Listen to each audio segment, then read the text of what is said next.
Hi guys, it's Rebecca. Thank you so much for joining me for today's video. Today's video is going to be an introduction to a new project pen. This is Finish 5 by Fall. If you guys didn't watch my last project pen finale, which was Finish 4 by 4th of July, I was kind of thinking, what should I do next? And I had somebody suggest to do 6 by Santa. And I was like, oh, okay, cool. I can do that one. Six products is not that bad. So I was looking on YouTube to see the introduction videos for those, and I noticed that the people that did that project, the introductions were posted in September. So I was like, oh, that's kind of way too early if everybody's kind of starting around September time. But then I came across somebody else's comment that said to do 5 by Fall, and I figured that's perfect. I can do 5 by Fall and then 6 by Santa, and then that'll be my project pens that are set for the rest of the year. So I'm very happy. Thank you guys for commenting on those. You guys helped me a little bit with my thought process because I couldn't really think of anything. Now 5 by Fall is one of the OG projects from many years ago. I don't know who came up with it, but it's kind of become one of those staple project pens that everybody does throughout the year. So I'm going to be starting with that. I have 5 items here and I'm just gonna get started. I have one fragrance, and this is the Marc St. John in the scent Noir. As you guys can see, I already started using it. This is already my daily perfume. I purchased this at Marshall's for $14.99. Smells really nice. I have another one. It's in the scent Floor instead of Noir. This one's a little bit more sweet. The one that's Floor is a little bit more fresh. Both smell really nice, and they have a fine staying power. Like I said, I use this to go to work every day, and so I don't need it to like last very long, and I don't need it to be super like strong because, you know, some patients are sensitive to perfume. So that's this one. So that's the first one. Then I have one setting spray. I promise this is not a Marshall's project pen. I should do a Marshall's inspired project pen. But this is a setting spray from Morphe. This is the mattifying continuous setting mist. You can barely tell, but I also bought this at Marshall's. This was $9.99, and I love the sprays from Morphe because, you know, you just hold it to your face and it's a continuous mist, like it says in the packaging. This is brand new. I haven't used it yet, but I can use it up in 3 months, no problem.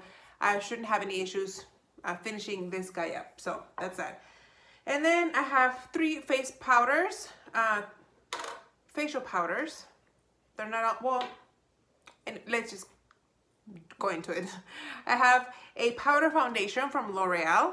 This is the Infallible 24-Hour Fresh Wear foundation powder. I just purchased this at Marshall's not too long ago. You guys would have seen it in my, I think in a haul that I posted on Instagram. If I'm not mistaken, it was on Instagram. And I've been using this ever since. So this is not brand new. This is what it looks like right now. It already has a dip, and I'm pretty sure you guys can see the dip right here. I feel like I'll be hitting pan in no time. What is wrong with my hair? My goodness. You guys are probably thinking, does she own a mirror? But yeah, this has quite a bit of a dip. I don't know if I'll be hitting pan soon. This is a nice foundation, powder foundation. I like it okay. Not great for 24 hours like it says here. I feel like it does break down. Maybe if you have drier skin. I tend to have combination oily skin.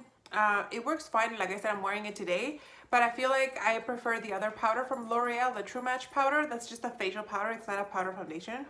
But I feel like that powder is a lot smoother than this one. This one's okay. I would think about buying this again, but it's not my favorite one. So it's fine. It does have a puff here that I haven't used. So I really just use a brush to apply it in the morning, and then that's it. I don't reapply throughout the day. So that's that. And then I have a loose powder, a loose translucent powder, and it's from Kat Von D.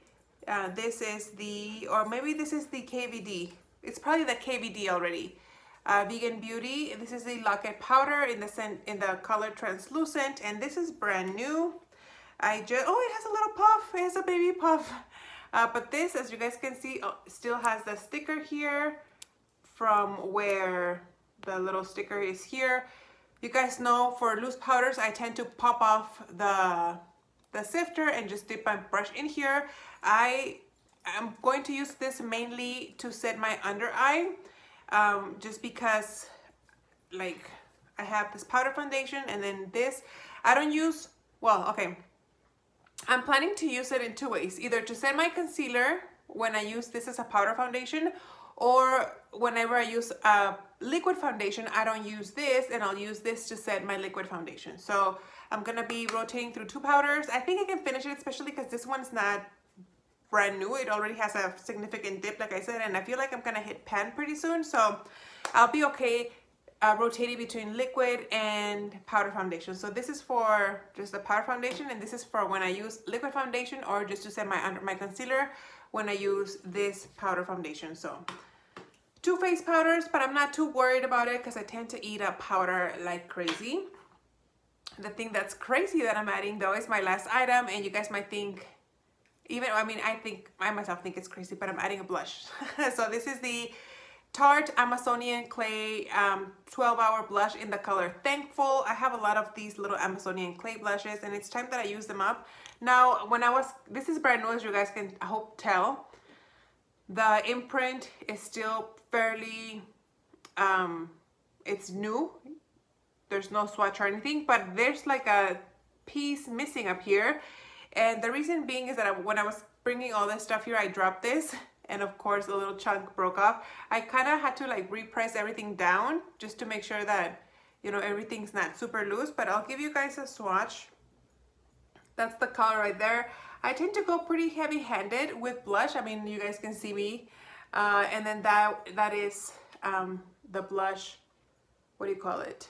Blended out. This is fairly old, and from what I hear, the Tarte blushes, the Amazonian clay ones, kind of lose their color. They tend to not have as much pigment. And I think that's gonna be the case for this guy. Now I have 3 months to use this up, and this is 1.5 grams. So if I use up half a gram every time, then I'll be okay. So half a gram of blush a month, I think that's pretty doable, I think. I'm currently using one from Milani. I'm wearing it today. One of the rose shaped ones from Milani, but there's no way I'm gonna even hit pan on that blush by the end of the year. So I figure let me try to get one more blush by the end of the year, and it'll be this one. So yeah, that's this guy. So those are my 5 items. I hope I can finish. The only one I'm kind of scared about finishing is the blush. Everything else I'm fairly confident that I can finish it. And yeah, so I'll give you guys an update in a month, and I'll show you guys where we're at. But for now, that's all I have for you guys. Thank you so much for watching, and I'll see you on the next one. Bye.